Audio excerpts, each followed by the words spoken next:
Assalamualaikum warahmatullahi. Apa khabar orang kampung? Orang kampung dengar sini. Saya membalas ini sebab ada satu tulisan yang beramai-ramai untuk menyeru orang kampung untuk dengar bahawasanya Syed Saddiq telah menggagalkan rancangan DAP. Syed Saddiq telah menjadi hero Malaya. Alhamdulillah. Jadi, dengar video ini sampai habis. Apa sebenarnya rancangan DAP yang dah gagal ni?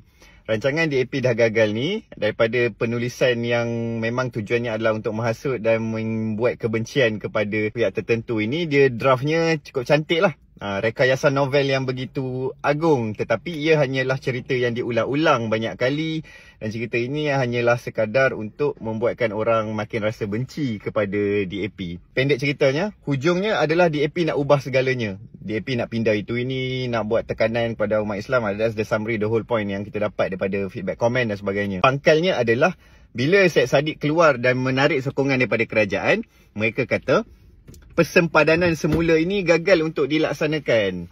Sebab tak ada 2/3 majoriti di Dewan Rakyat oleh kerajaan semasa. Tuan-tuan dan puan-puan, persempadanan semula ini tidak perlukan 2/3 Dewan pun. Dia tak perlukan sokongan majoriti 2/3 untuk kita membuat sure kepada persempadanan semula. Itulah premis asas dia. Tapi kita boleh check lah, kita buat feedback.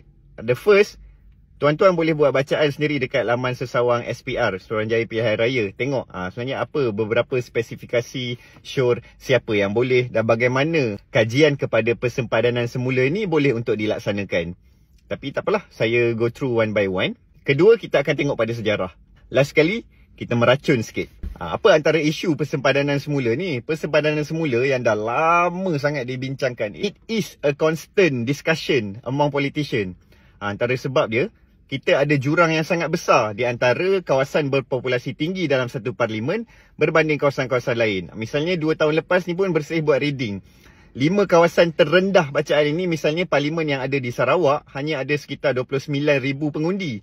Tetapi 5 kawasan yang tertinggi ini ada lebih daripada 100,000 pengundi. Come to think about it, macam mana kita nak ada keadilan pembahagian kuasa? Maksudnya ada seorang ahli parlimen perlu untuk jaga 100,000 rakyat misalnya. Tapi ada seorang ahli parlimen ni perlu jaga less than 30,000. Dalam laman sesawang SPR ni dia tunjukkan, misalnya berapa lama yang diperlukan, antaranya kajian yang perlu makan masa 2 tahun atau tidak lebih daripada 8 tahun. Maklumat ni semua ada dalam website SPR. Yang saya perlu highlight sekarang adalah sebenarnya apa ciri-ciri yang diperlukan kepada kajian. Maksudnya kalau kita nak buat persempadanan semula, apa kriteria yang dipertimbang oleh SPR ni? Yang pertama adalah tentang kemudahan pengundi. Pengundi perlu untuk rentas negeri untuk mengundi. Yang kedua adalah kemudahan pentadbiran. Dan yang ketiga, kita nak pengundi yang seimbang. Seimbang macam isu awal yang saya cakap tadi. Tapi yang ni yang lagi penting. Yang lagi penting adalah siapa sebenarnya yang boleh untuk request untuk persempadanan semula. Yang boleh request ni adalah pemilih yang berdaftar dekat bahagian-bahagian pilihan raya ni. Apa pula bahagian pilihan raya? Bahagian pilihan raya ni kita mengikut kepada jumlah parlimen dan juga jumlah DUN. More than 222 plus dengan 600 pada peringkat DUN, kita ada lebih daripada 800. Kalau orang tak minta untuk persempadanan semula, maka persempadanan semula ni tak akan berlaku dan tidak akan diusulkan di dalam Dewan Rakyat. Tapi bila dah sampai Dewan Rakyat, macam mana pula?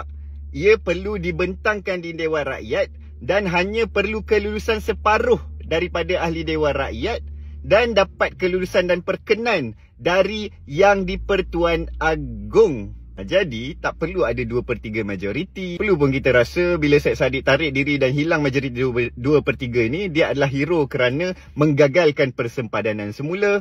Dan yang paling penting, setiap persempadanan semula ini perlu dapat perkenan Yang di-Pertuan Agong. Maka siapakah kita untuk membantah kepada keputusan-keputusan yang diputuskan di Dewan Rakyat dan juga yang diperkenankan Yang di-Pertuan Agong seperti sebelum-sebelum ini? Saya buka sejarah sikit. Sebelum ini, dari tahun 1951 sampai ke tahun 2023 ini, kita ada kerusi 52 saja kan dari awal. Kerusi-kerusi ini ditambah. Ada persempadanan semula, ada kriteria yang dipikirkan, perlu untuk dipecahkan kawasan-kawasan tertentu. Sampai sekarang kita ada 222. Adakah setiap kali memerlukan 2/3 kuasa Dewan? Tak perlu. You can check pada kotak yang saya merahkan dekat sebelah kanan itu. Ada komposisi pembangkang yang lebih daripada 33%, 40%, almost 50% and ada yang 50%. Tetapi pertambahan kerusi masih lagi berlaku. Maksudnya bukan kuasa 2/3 Dewan yang diperlukan untuk persempadanan semula. Again, baca dan tengok sebenarnya sejarah. Benda ini telah berlaku dalam Malaysia dan ini bukan kali pertama persempadanan semula ini berlaku. Ada concern daripada mereka yang berfikir bahawa ini adalah DAP nak meluaskan kuasa dan akan menindas orang Melayu. 20 kerusi parlimen yang ada pengundi terbesar dekat Malaysia ini, 70%-nya adalah pengundi Melayu. Jadi kalau dipecahkan, lagi banyak sebenarnya kerusi Melayu ini boleh dimenangkan oleh pengundi-pengundi yang boleh saja nak komplot. Aku undi orang Melayu, aku takkan undi DAP, aku takkan undi orang Cina. Begitu. Juga saya nak ingatkan, saya petik daripada Menteri Pengajian Tinggi punya quote. Baru berita dua hari lepas semalam keluar. Benda ni pun ada dalam pengajian dan boleh buka lah perlembagaan. Bukan semua benda, pindaan yang ada dalam perlembagaan perlukan 2/3 majoriti Dewan Rakyat. Ada yang simple majority, ada yang separuh daripada undi. So benda-benda itu pun ada dalam pengajian ada yang dibahagikan dalam subjek kenegaraan, dalam subjek sejarah. Ada benda yang kita kena baca dan kita ulanglah balik ilmu-ilmu yang kita dapat tu kan. Supaya ilmu ini berguna untuk diri kita dan orang lain. Misalnya sekarang ini, tak ada pun perlu kuasa 2/3. Adakah persempadanan semula itu telah rancak dilakukan oleh semua ahli parti DAP atau kawasan yang mereka menangi? Tidak. Dan sekalipun ia berlaku, ia perlu mendapat kelulusan SPR dan disokong oleh pengundi juga, dan juga dapat kelulusan dan perkenan dari Yang di-Pertuan Agong. Saya tak nak salahkan orang-orang kampung. Yang saya risau sekarang, orang-orang bandar, orang-orang cerdik pandai ini, kenapa menghasut orang kampung supaya untuk berfikir dengan jalan yang berbeza? Kenapa menghasut orang kampung supaya tidak percaya kepada keputusan yang dibuat oleh Majlis Raja-Raja dan perkenan daripada Yang di-Pertuan Agong? Putusan 2/3 yang dibuat untuk mengubah keadaan-keadaan kritikal di dalam perlembagaan ini, kalaupun kerajaan tak ada 2/3, sebelum ini banyak sahaja bila pembangkang boleh berfikir dengan baik dan bertoleransi dengan kerajaan. Kalau ada usul yang baik, mereka akan setuju. Misalnya dalam pembukaan semula ekonomi, kemudian dalam perbincangan kerajaan untuk meluluskan usul berkenaan dengan MA63, kan? Ada sesetengah benda yang nak tak nak mereka, ahli politik ni akan buat keputusan bukan semata-mata demi kepentingan parti. Mereka akan buat keputusan kalau itu demi kepentingan rakyat, maka bukan setakat 2/3. Sesiapa yang hadir parlimen kat dalam tu, semua orang pun akan setuju dengan usul-usul kerajaan yang tertentu. It's not necessarily perlu 2/3 itu dari kerajaan.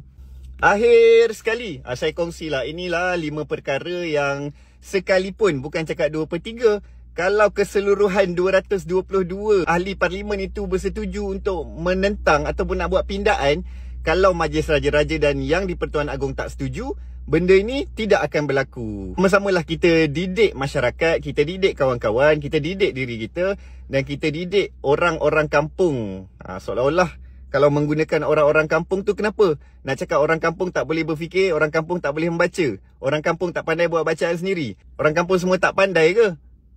Kalau ada terbaca daripada screen record mereka, terbaca dari Facebook, kalau boleh, sebarkanlah juga pada orang kampung apa yang saya jumpa daripada SPR, apa yang saya kongsikan ini. Alright? Tak salah sebenarnya nak angkat Syed Saddiq jadi hero. Syed Saddiq memang hero lawan Zaid Hamidi. Biasalah kan?